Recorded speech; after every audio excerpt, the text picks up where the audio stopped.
Anvil Airsoft TV. I'm your host, Tom Anvil Hibberd, and today we're going to talk all about the Archwick L119A2 GHK-based gas blowback rifle. If you'd like to know more about the L119A2's history, Ian from Forgotten Weapons has done a full video on it. So, full disclosure, what's my relationship with Archwick? Well, they've sent me this demo version for review. No money has changed hands, and if I like it, I'm probably going to buy it. Archwick are a small, high-end airsoft manufacturer based out of Taiwan. They have a reputation for producing extremely authentic replicas out of high-end material and with really good processes. They set the UKSF impression community alight a couple of years back when they announced at the MOA show that they were releasing a complete L119A2 gas blowback rifle. If you'd like to know more about Archwick in general, I've got a full interview with Nelson, one of the founders of Archwick, up on the channel, and I'll link that down in the description.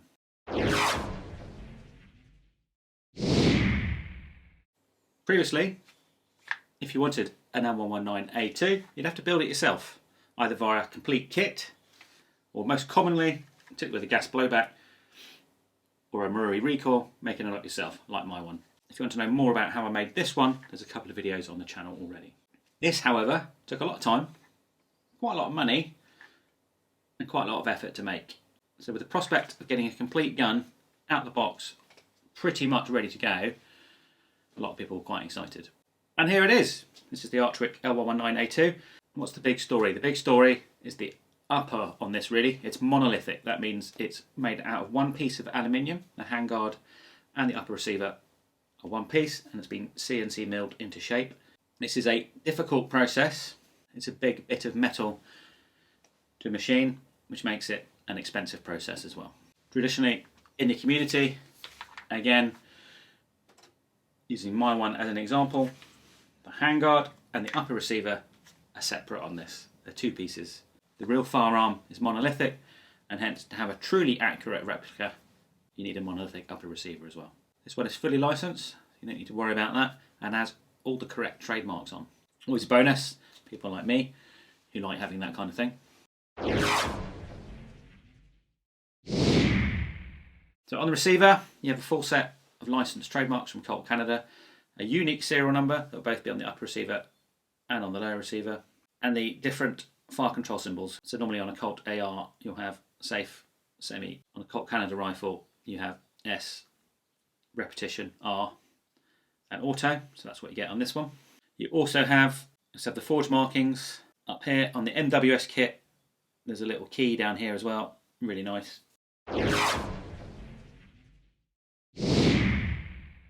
Something I want to point out before I go any further, that this is quite an early one. This is the model that you may have seen in some other magazines and on the web, and it's come to me as well. So this has already been through the hands of a few reviewers, hence some of the dings and scrapes. And also there were some minor changes, particularly to the trademarks after this one, after it went for feedback from a couple of people in the community. So Archwick have made the upper. The lower comes from GHK. So this is a standard GHK AR lower, to which Archwick have done a few mods, put on the trademarks, and then recoated it. It's in Cerakote. Starting at the front, we have a clone of the Surefire flash hider. This doesn't have trades on. That's absolutely fine. I have tried my Angry Gun suppressor and it won't fit on this one. Apparently the Airsoft Artisan one does. That's a much nicer suppressor anyway, so if you're going to get one, I'll maybe try and get the Airsoft Artisan suppressor. We've got the correct 10-inch barrel with the correct profile, and this barrel is also marked with the correct markings on it as well. We've got the correct gas block. This was quite a difficult item to find. One of my personal one is an adapted one. This is the right shape. Under the handguard, we've also got a heat shield, a detail most of us building them are unable to do. The upper 6061 aluminium, CNC machined and anodized. The hop-up unit inside is by A+. It's pretty good, very happy with that. One of the big things you need to do with these GHKs when they turn into L119A2s is be able to get to the hop-up unit. The standard GHK hop-up unit is accessed by taking the bottom of the handguard off and through the barrel nut. Obviously with this one, you can't take the bottom of the handguard off. It's a monolithic. And even on my one, with the angry gun rail, and this helps to take the rail off each time to get to the hole pipe unit. You couldn't do that. So I replaced mine with a maple leaf unit that I can get to from inside the receiver. The A+ hole pipe unit with the Archwick is the same. You can get to it through the barrel extension. All the mods you would normally do as building a gun have already been done. We have the correct number of slots, including the extra one at the back. We have the little dovetail at the back here. We have all the location markings, laser engraved already. One of the notable things on the Archwick is that they've also added the steel insert here to take the charging handle latch so it doesn't wear away. On other guns, these are either moulded in or you just leave it as is, unlike my one. So this will add a lot of longevity and it's much more authentic. So this is a steel insert into the aluminium receiver. Coming back, we have the Colt Canada ambidextrous latch. This one has been cut down. I believe they're now doing that in the factory. This was an operator mod, as some guys found these too long and would snag on gear. You can see the size of the one on my one compared to the one on the Archwick, which is much smaller. We've got the lock ring on the back, which is different to the one you're probably used to seeing on a modern carbine length AR. This doesn't have the castellations and just has peg holes instead. That's great. We've got the turn down buffer tube. This buffer tube is machined from one piece of aluminium as well. It doesn't have a plug in the end. It's completely solid.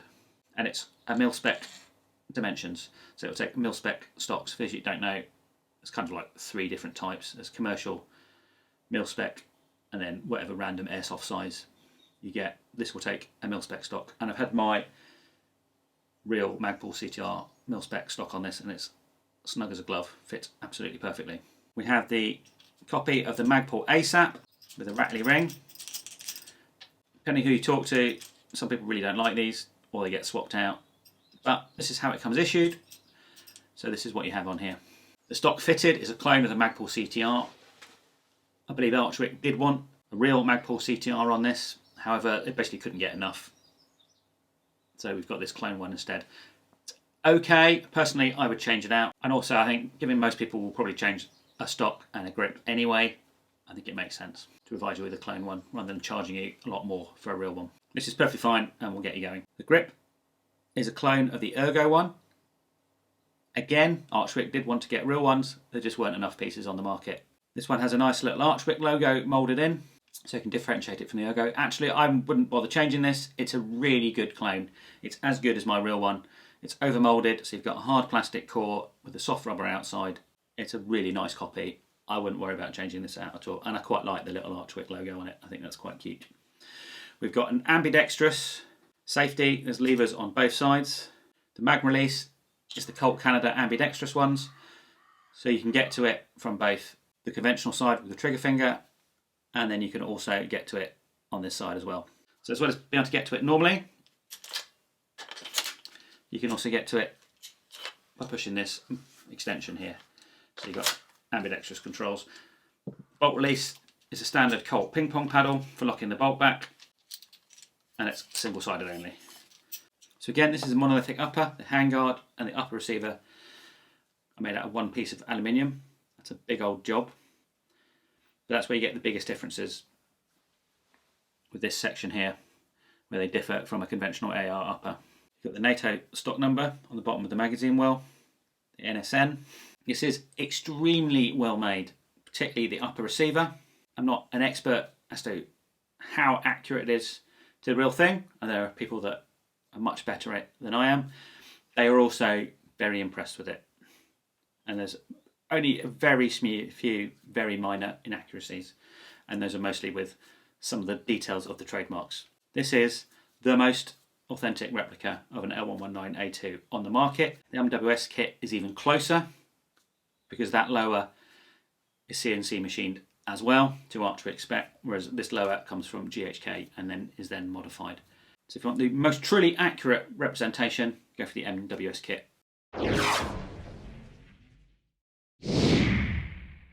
So the Archwick comes in this case. Consider this more a shipping case than anything else. It's there to protect your valuable investment and make sure it gets to you in one piece. First you take this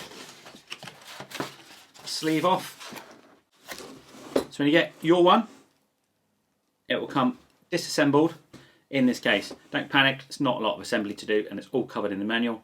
effectively the upper and lower receiver are in two pieces. You need to screw the grip on, put the flash hider on, and you're ready to go. It's all covered in the comprehensive manual, so don't worry about that. Due to some shipping laws, it will come ungreased and unlubricated. Again, there are instructions in the manual for how to get that going before your first game or the first time you shoot it. One of the things you will also get is this great big tool. Now this is how you get the barrel nut off. You won't be able to store your gun in this unless you change the foam out, and it might be a squeeze anyway as soon as you put some accessories on. So I really would consider this a really great way of shipping it to you and make sure it gets to you without any damage, rather than thinking of it as a carry case going forward. It is possible by changing the foam, but it might be a bit of a squeeze. Talked about earlier, get a comprehensive manual, how to assemble, how to look after it, and how to use it, including all the operations for a gas blowback rifle. If you're not familiar with those, it is different to using an AEG. Allen key for putting the grip on. And this, what you may think is a bent Allen key, this is for adjusting the hop. Super important, keep hold of this.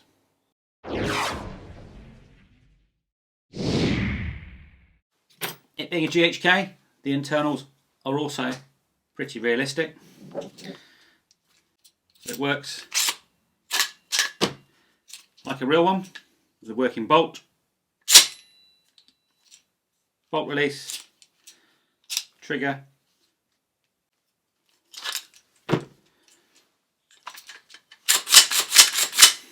completely safe.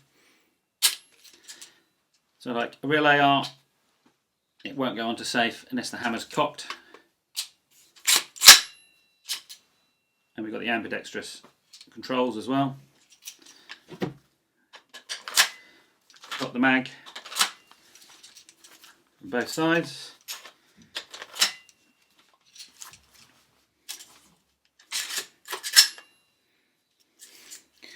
And we get to the hop through the ejection port using the little bent lever. With the hop unit, even at UK power levels, you're looking at 0.32 and up at a minimum. I've been using 0.36s in this, which I think is about my best weight BB. Obviously that adds up, but a gun like this isn't about volume of shots. It's about enjoying each shot as much as possible, and so you may as well use the best BBs possible. Being at a GHK, these need quite a hard BB in order to load reliably. Things like Red Wolf Surgeon, ASG Precision, BLS Precision, any of the ABS based hard BBs. If you try and put PLA based BBs through this, it'll probably chop and misfeed. Really not worth it. Any issues I've had with it really are related to gas blowbacks in general and magazines in general. So it needs probably minimum to run reliably double figures in terms of temperature. You can run it lower and more powerful gases if you want. However, I found it runs best in temperatures of 10 degrees C and above. If you're in the UK, you will need either a lower power nozzle, so either the GHK based low power nozzle or one dual nozzle. It comes shipped with a high power nozzle, just be aware of that. You can either use one of the other nozzles to bring the power down to UK standards, or an MPAS like the Ratec one. The GHKs, although you can use them in the winter, they're really not great. It's just one of those things. The biggest issue with this isn't really Archwick's fault at all. It's the GHK magazine itself, which is a bit of an issue with its feed lips. Not the best design in the world, and they really probably should do a little in-life change the material of those feed lips and get them to feed more reliably. This one has fed very, very reliably. I've done about 1,500 rounds through it now in good conditions without it skipping a beat. It did short stroke in the winter when it was about 2 degrees. Well, there you go. It's a gas blowback rifle. It just couldn't get enough gas through it. You could use more powerful gas. I just don't really like doing that. The GHK magazine themselves with the feed lips are the biggest bugbear. They're a little bit fragile. They need treating well, and they need loading at the right angle. If you try and force BBs in from the wrong angle, they'll crack, and then you'll get misfeeds, double feeds, and have problems with it. If you look after your magazines, that should be fine. There are some modifications people bang on about all the time. I've not felt the need to do that, but I load mine quite carefully. And I don't tend to drop my mags on the floor and crack the feed lips either.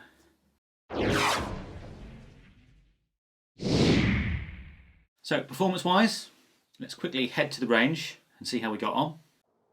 So we've just finished the max range test to find the most efficient BB that the Archwick L119A2 likes, and it turns out it's a 0.36 gram ASG precision BB today. So now we're going to move on to the effective range. To do that, we're going to use these electronic attack sense targets that flash when they're struck by a BB, so you can see and I can see when I've made a hit. Our effective range test is being able to land 50% of your shots, 5 out of 10, onto a target at the appropriate range.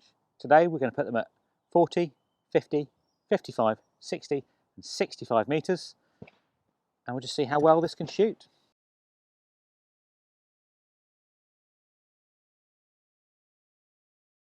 For the effective range test, we can use a 0.36 gram BB. We can use neutral green, as that's keeping the power down. And we're going to start. So first we're shooting at 40 metres. Okay.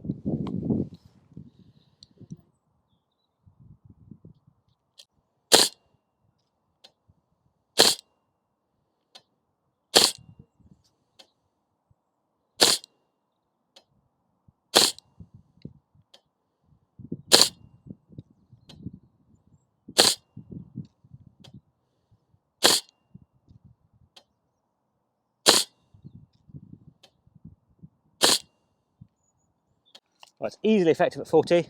Once as soon as I knew the holdover, it really wasn't a problem at all. Let's move on to 50. 4 power on the scope.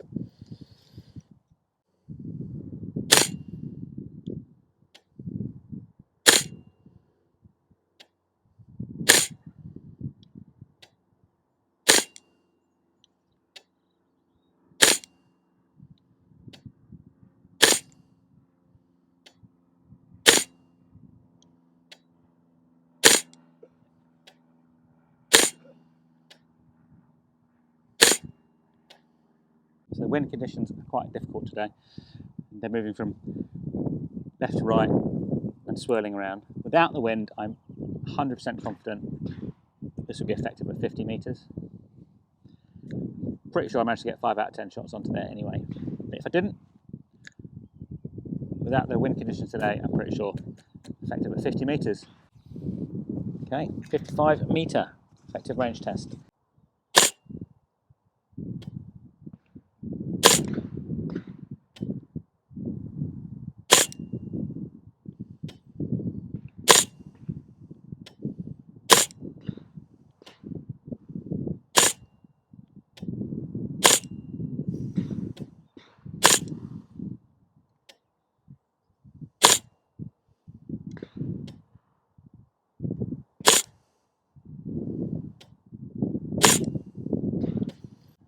Just about make it at 55 metres. In today's conditions, it's just a bit too tough to make it effective.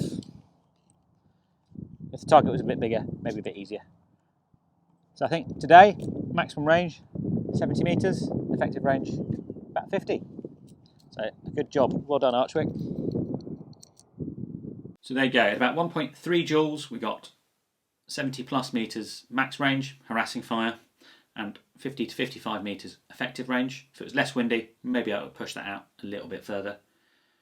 Winds were about 10 to 15 miles an hour, a little bit gusty. Temperature was about 14, 15 degrees. Let's talk about price. Clearly the elephant in the room with one of these. They're not currently available in the UK. There's someone might have grey imported one. So you will need to go to an Asian online seller and look for one. The price is over there currently about $1,200 to $1,300. Obviously you've got shipping, import duties and VAT to pay on top of that. So it could end up being $1,400, $1,500, $1,600 by the time you got it into your country. That seems like quite a lot. So over here that would be about £1,200, £1,300. Realistically, my own one, built from parts, and not nearly as good a replica, probably cost me £1,000 to £1,100 anyway. By the time I bought all the parts, located them all, sent it off to have the receivers machined, the barrel cut down, the trademarks added, and then put it together myself, did all the sculpting on the extra bumps and features. Really, is it worth it? This may be £200 to £300 more expensive. It has a monolithic upper. Everything's done for you. And it depends on how much you value your time and how quickly you want it. Personally, if I was to do it again, I would just buy one of these.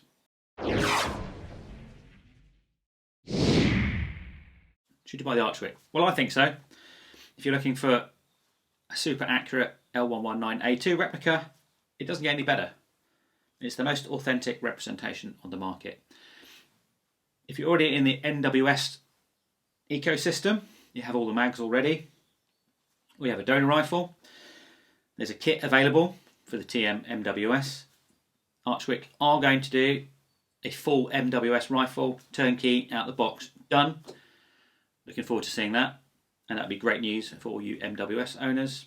If you're already in the GHK system, or you really like the trigger feel and blowback and the kind of more immersive and realistic aspects of the GHK system, you can buy this out the box GHK rifle. The impressionist specialists that have seen it have been amazingly impressed with just how realistic and authentic to the real firearm it actually is.